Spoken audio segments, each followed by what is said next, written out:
Welcome to Right from the Bible. We join our study in progress, continuing on from Matthew chapter 17, verse 12.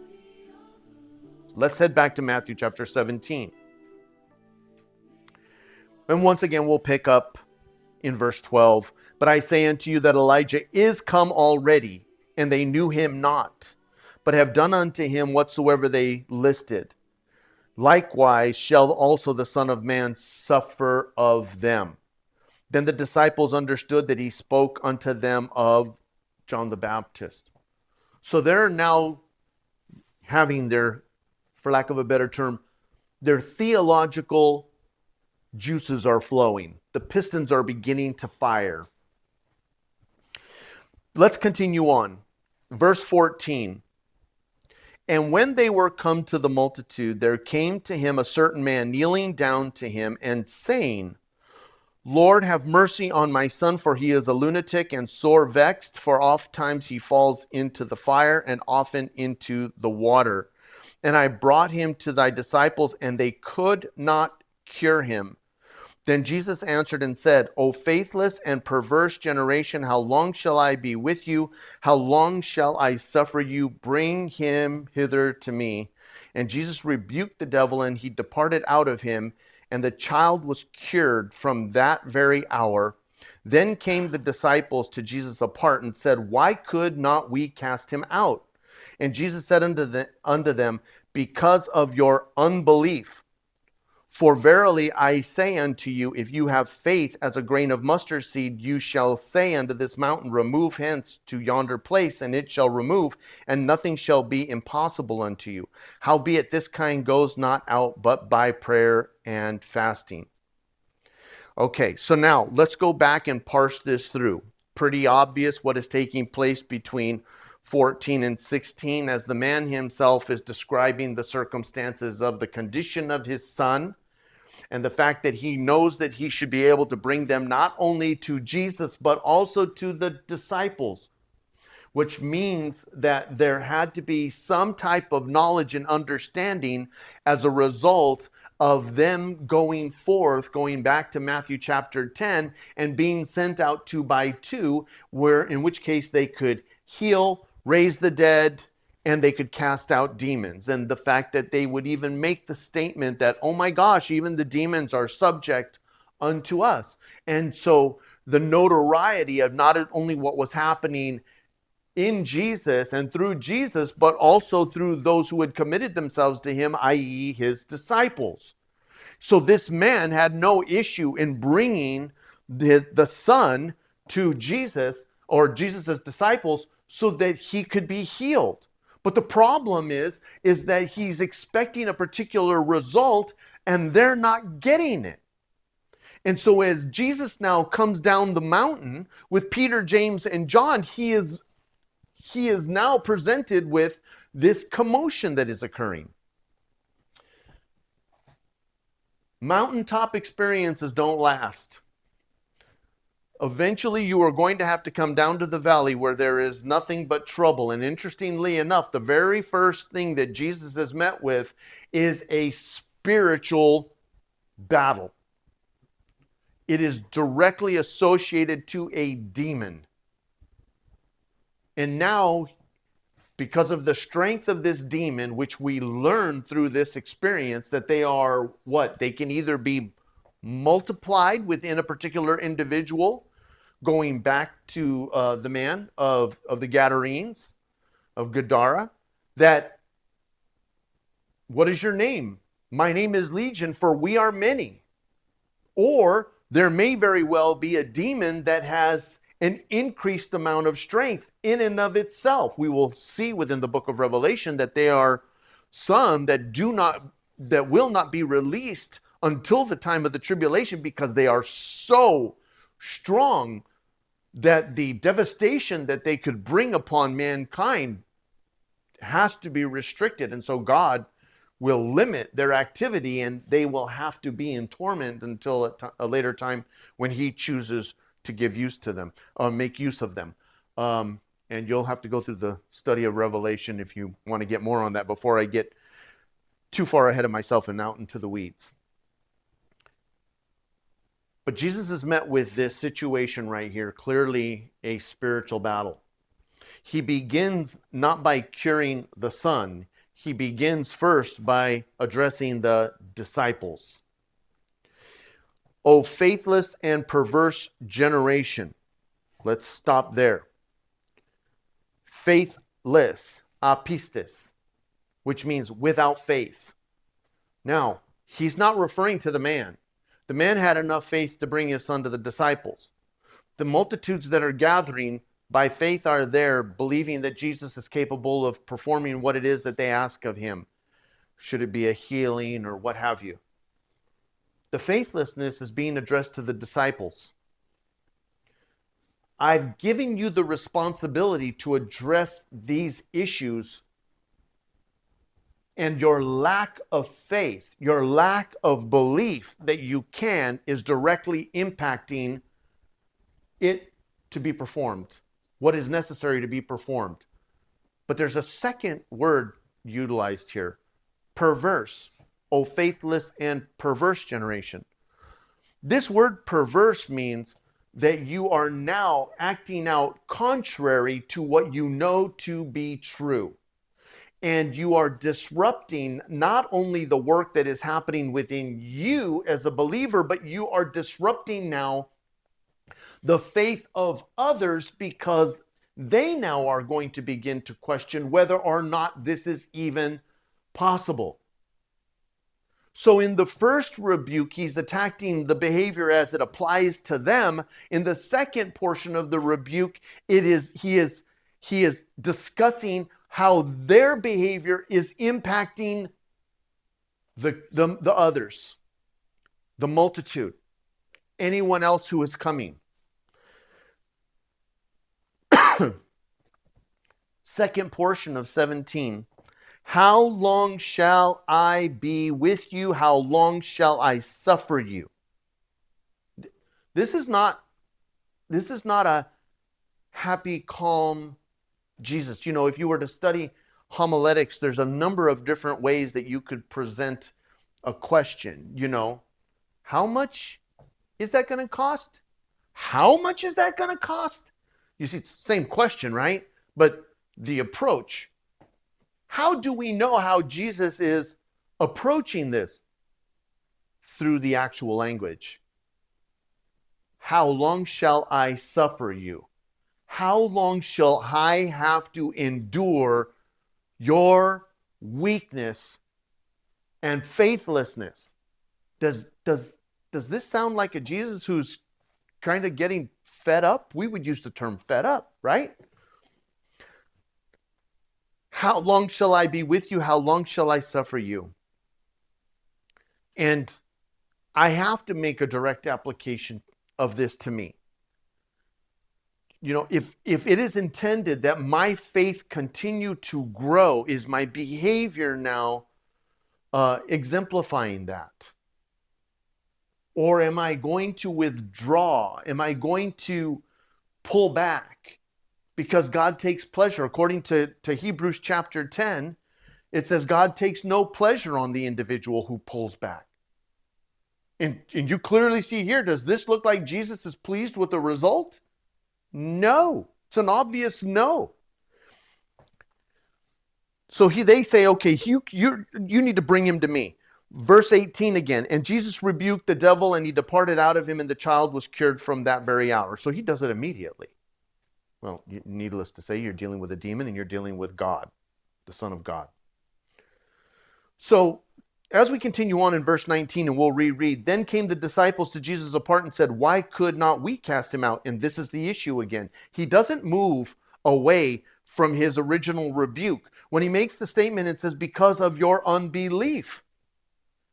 For verily I say unto you, if you have faith as a grain of mustard seed, you shall say unto this mountain, remove hence to yonder place, and it shall remove, and nothing shall be impossible unto you. If you have grain like a mustard seed, which, what did he say earlier on within the Sermon on the Mount? A grain of mustard seed, smallest grain, and yet it grows to be into a big tree. So what does a seed do?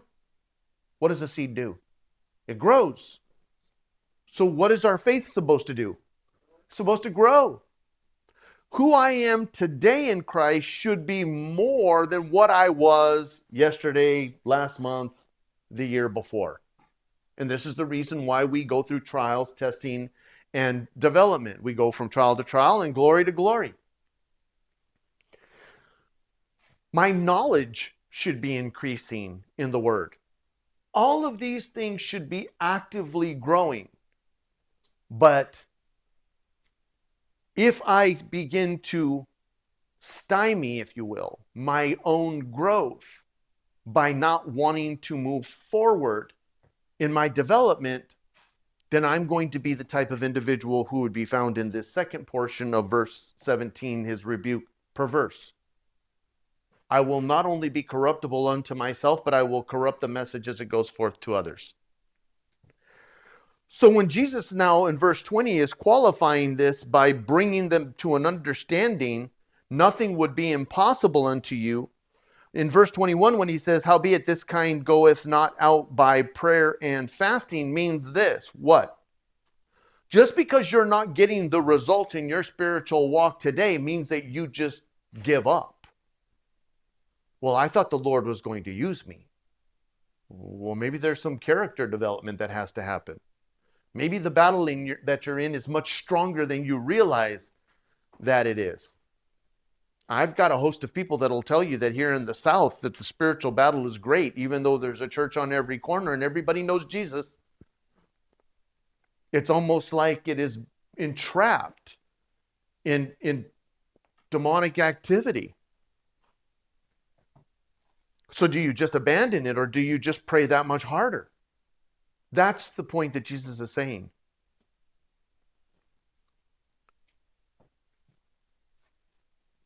Verse 22 again. And while they abode in Galilee, Jesus said unto them, the Son of Man shall be betrayed unto the hands of men, and they shall kill him, and the third day he shall be raised again. And they were exceedingly sorry. Do you see the lesson that had been learned? Nobody was going to stand up and say, oh Lord, that'll never happen to you. They were listening to what it is that he had to say. At some point in time, you've got to get to the place where you are in the face of individuals. And usually it is an expression of your love. He is being direct with his disciples, the ones that need to learn. Proverbs will tell us that open rebuke is better than secret love. And that was open rebuke out of 17. That the rebukes of a friend are better than the kisses of an enemy. And that iron, just as iron sharpens iron, so is one man's countenance to another. If they were going to cut, and run as a result of Jesus being, you're too harsh on me, they would not have developed into the men that they needed to be. They would not have developed into the men that God needed them to be. Now, I can reflect back in my own life of individuals. I sometimes think back upon the verse that said, God will become a father to the fatherless. And I think oftentimes what he did is he ended up presenting me with men throughout my life that weren't even necessarily Christians, but they cared for me and about me in ways that stepped in, if you will, to the role of an individual who was fatherless. I can remember them all by name. These were not the individuals that coddled me along the way. Benny Chavez, going all the way back to my first cabinet making industry. I thought the man hated me. 6 months later, his son, Calvin, comes to me and says, you don't know how much my dad loves you. Shock to me. Are you kidding me? 3 to 6 months later, he calls me back in a very gruff voice. And he says to me, Raymond, come here. And I'm like, man, he's using my full name. What did I do now? And he comes here and he goes, I need you to understand this is why I am so hard on you. Do you see my hands? And I looked at his hands and he says, what do you see? And I said, well, I don't see anything. He says, exactly. I have all my fingers. I don't have any major scars. He says, And I don't want to see you without fingers. I'm going to tell you, two industries I've been in where people have lost appendages a lot. The cabinet construction industry and the printing industry. Get fingers caught into roller trains in a press or fingers lopped off. I met a guy that had his thumb accidentally go into a joining machine. You don't go looking for a finger when that happens. It's hamburger meat underneath the machine. I am in an industry for the last 5-6 years now where I have to use power tools. You see any fingers missing? That was Benny Chavez at the age of 20. I'm now 61. Jesus is being tough on them because it's not going to get easier. As a matter of fact, when he calls Jeremiah the prophet, at one particular point in time, Jeremiah is whining to God. And you know, God's response isn't, oh, come over here, I need to give you a hug. His response is, if you're having difficulty now, he refers to it in this way, if you're having difficulty right now, running with the footmen, is as God states it poetically, what is it going to be like when you have to contend with the horses? In other words, God is telling him, if you're whining when it's now, it's going to get worse. He makes the statement, or what are you whining about now in a green tree? What are you going to do when it dries? What are you doing now when the Jordan is running normally and it's going to end up rising? The point here is this: it's not necessarily going to be easier, but what you end up finding out, and I'm sorry, and I didn't even want to go down this. I'm trying to turn over a new leaf of being the more calm and relaxed Ray, but the reality of Christianity, nowhere is it taught that everything just becomes so smooth and easy. If it is, somebody please explain to me where it is in the New Testament. I haven't just read the Bible once through. I have read it through time and time and time again. Jesus is being just blunt with them in 23. Look at, man, they're going to kill me. They're going to kill me. I'm going to go to the grave. I'm going to rise again. I'm going to rise again. And they're sorry. Part of you would almost be thinking that they would have locked in. He's going to rise again, because what happens when Mary brings the message that he's risen?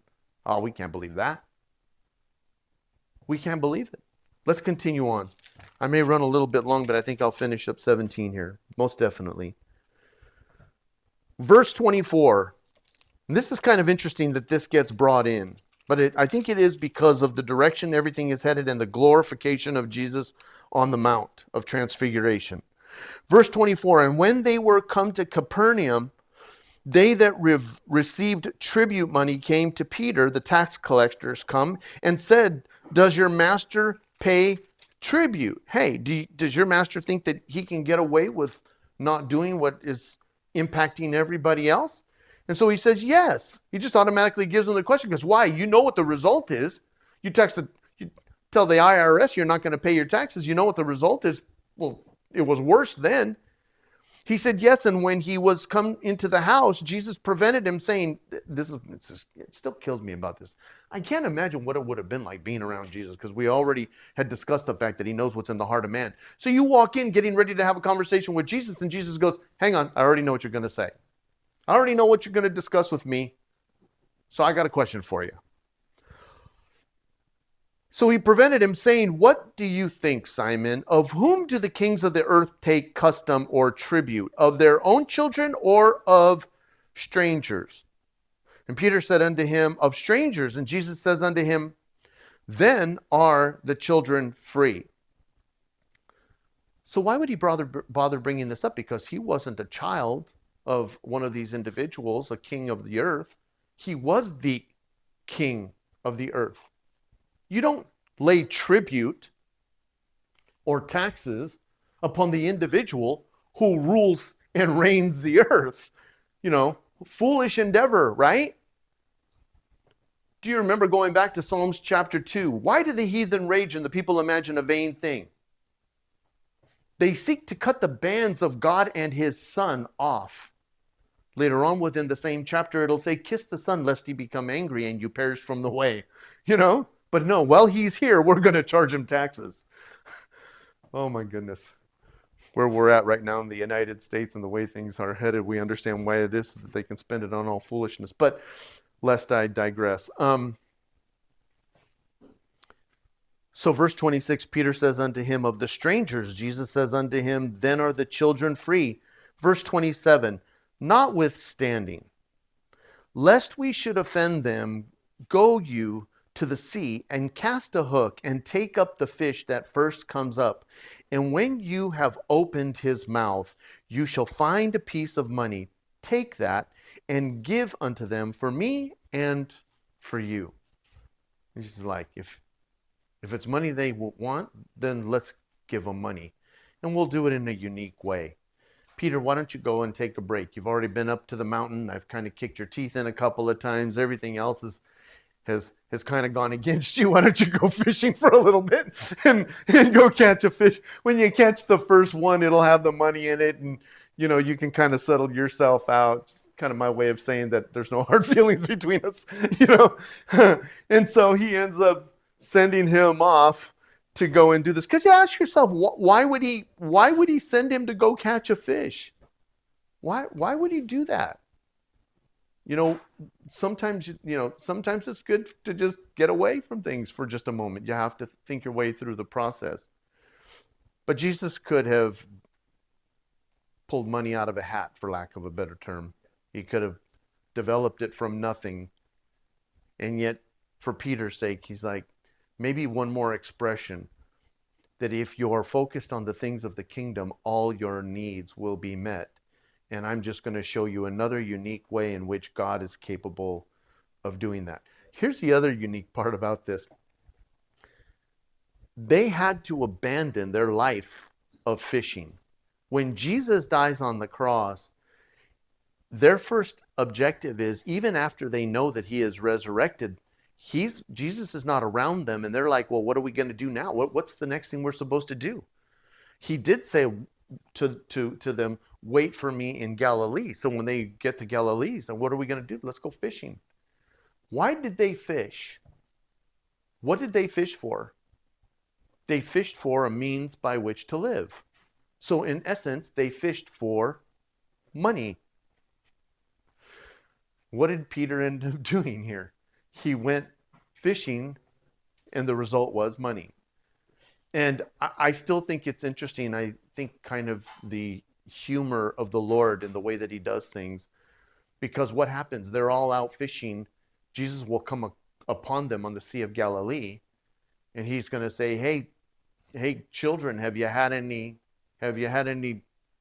benefit in your fishing endeavor there? And they're like, no, we haven't. He said, well, cast to the other side of the boat. and they end up pulling up so much fish, it's going to bring them down. And there's like, hey, man, John says, it's the Lord. And Peter jumps in, and they end up going over there. By the time they get there, what happens? He's got a fire going, and he's got fish already on the flame. It's kind of like, if I needed you guys to produce me fish, then I would have had you do that. I don't need you fishing. I need you focusing on the things that I have placed within your path. And here, he is prepared to meet the needs necessary so that we can endeavor to do so and rely upon him to be able to accomplish that within our lives. That concludes our study for today. Join us again as we continue on in our study of the book of Matthew. And until next time, may the Lord richly bless you as you continue to grow in the grace and the knowledge of the Lord Jesus Christ.